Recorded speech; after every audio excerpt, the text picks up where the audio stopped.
श्री गणेशाय नमः। श्री रामचरितमानस अयोध्या कांड 188वां दोहा। पे आहार फल असन एक निसी भोजन एक लो, करत राम हित नेम व्रत परिहरि भूषण भोग। कोई दूध ही पीते हैं, कोई फलाहार ही करते हैं और कुछ लोग रात को एक ही बार भोजन करते हैं। भूषण और भोग विलास को छोड़कर सब लोग श्री रामचंद्र जी के लिए नियम और व्रत करते हैं। सई तीर बसी चले बिहाने, शंग वीरपुर सब नियारने, समाचार सब सुने निषादा, हृदय विचार करहिं सविषादा। रात भर सई नदी के तीर पर निवास करके सवेरे वहाँ से चल दिए और सब श्रृंगवेरपुर के समीप जा पहुँचे। निषाद राज ने जब समाचार सुने तो वह दुखी होकर हृदय में विचार करने लगे। कारण कवन भरत बन जाही, है कछु कपट भाव मन माही। जो पेजिय न होती कुटिलाई, तो कतलीन संग कटकाई। क्या कारण है जो भरत बन को जा रहे हैं? मन में कुछ कपट भाव अवश्य है। यदि मन में कुटिलता न होती तो साथ में सेना क्यों ले चले हैं? जानहि सानुज राम ही मारी, करहु अकंटक राजु सुखारी। भरत न राजनीति उरानी, तब कलंकु अब जीवन हानि। समझते हैं कि छोटे भाई लक्ष्मण सहित श्री राम को मारकर सुख से निष्कंटक राज्य करूँगा। भरत ने हृदय में राजनीति को स्थान नहीं दिया, राजनीति का विचार नहीं किया। तब पहले तो कलंक ही लगा था, अब तो जीवन से ही हाथ धोना पड़ेगा। सकल सुरासुर जुरहि जुझारा, राम ही समर न जीत निहारा। काच रजु भरतु अस करहि, नहीं विष बेली अमय फल फरहि। संपूर्ण देवता और दैत्य वीर जुट जाएं तो भी श्री राम को रण में जीतने वाला कोई नहीं है। भरत जो ऐसा कह रहे हैं इसमें आश्चर्य ही क्या है? विष की बेलें अमृत फल कभी नहीं फलती। 189वां दोहा। अस विचार गुह ज्ञाति सन, कहूँ सजग सब हो। हतवाशु बोरहु तरनी, की जही घाटा रोहूं। ऐसा विचार कर गुह निषाद राज ने अपनी जाति वालों से कहा कि सब लोग सावधान हो जाओ, नावों को हाथ में कब्जे में कर लो और फिर उन्हें डुबा दो तथा सब घाटों को रोक दो। हो सजोइल रोकहूँ घाटा, ठाटहूँ सकल मरे के ठाटा। सन्मुख लोह भरत सन लेऊ, जियत न सुर सरी उतरन देऊ। सुसज्जित होकर घाटों को रोक लो और सब लोग मरने के साज सजा लो, अर्थात भरत से युद्ध में लड़कर मरने के लिए तैयार हो जाओ। मैं भरत से सामने लोहा लूँगा और जीते जी उन्हें गंगा पार न उतरने दूंगा। समर मरनु पुनि सुर सरि तीरा, राम काजु छन भंगु शरीरा।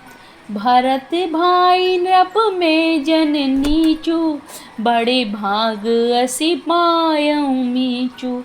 युद्ध में मरण, फिर गंगा जी का तट, श्री राम जी का काम और क्षण भंगुर शरीर, जो चाहे सब नाश हो जाए।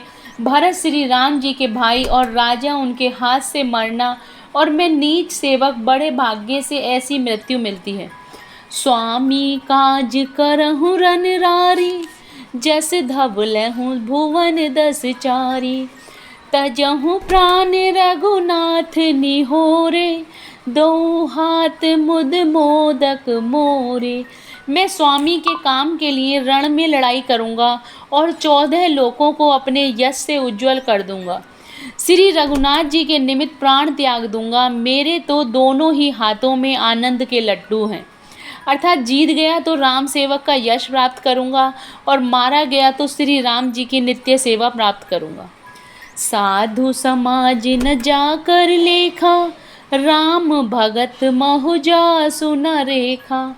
जाए जियत जग सो मही भारू, जननी जौवन विटप कोठारू।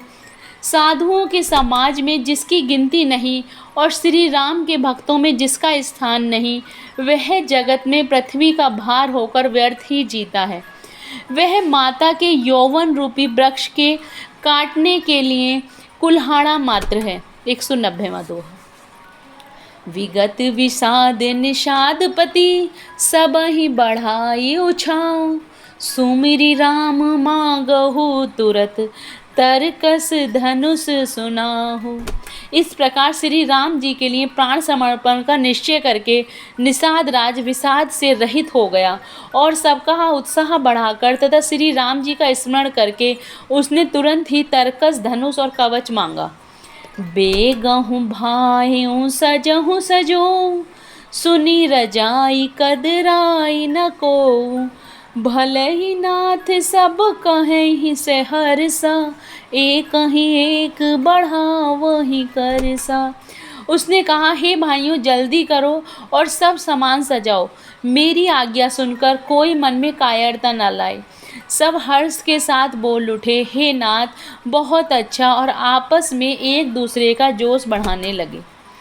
चले निषाद जोहारी जोहारी, सूर सकल रन रुचहि रारी, सुमिरि राम पद पंकज बनहि, भांति बांधि चढ़ाई निधनहि।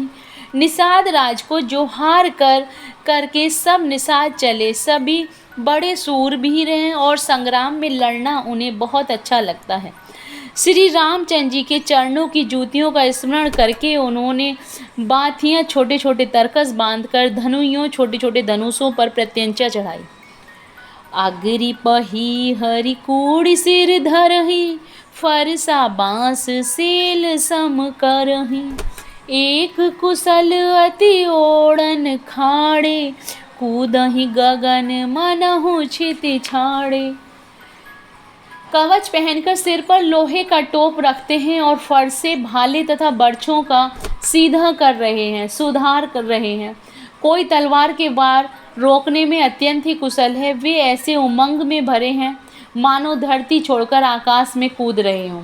निज निज साजु समाजु बनाई, गुहे राव तही जोहार जाई, देखी सुभट सब लायक जाने, ले ले नाम सकल सन्माने। अपना अपना साज सामान, लड़ाई का सामान और दल बनाकर उन्होंने जाकर निषाद राज गुहो को जोहार की। निषाद राज ने सुंदर योद्धाओं को देखकर सबको सुयोग्य जाना और नाम ले लेकर सबका सम्मान किया। 191वां दोहा। भाइयों लावहु धोख जनी, आजु काज बड़ मोही, सुनी सरोस भोले सुभट वीर अधीर न होई। उसने कहा, हे भाइयों धोखा न लाना, अर्थात मरने से ना घबराना, आज मेरा बड़ा भारी काम है। यह सुनकर सब योद्धा बड़े जोश के साथ बोल उठे, हे वीर अधीर मत हो, राम प्रताप नाथ बल तोरे, करहि कटकु बिनु भट विनु घोरे, जीवत पाऊ न पाछे धरहि, रुंड मुंड मैं मेदिनी करहि। हे नाथ श्री रामचंद्र जी के प्रताप से और आपके बल से हम लोग भरत की सेना को बिना वीर और बिना घोड़े के कर देंगे। एक एक वीर और एक एक घोड़े को मार डालेंगे। जीते जी पीछे पाँव न रखेंगे। पृथ्वी को रुंड मुंडमयी कर देंगे, सिरों और धड़ों से छा देंगे। देख निषाद नाथ भल टोलू, कहूँ बजाऊँ जुझाऊँ ढोलू, इतना कहत छीक भई बाए, कहूँ सगुन यह खेत सुहाए। निषाद राज ने वीरों को बढ़िया दल देखकर कहा, जुझाऊ लड़ाई का ढोल बजाओ। इतना कहते ही बाईं ओर चीख हुई। शकुन विचारने वालों ने कहा कि खेत सुंदर है, जीत होगी।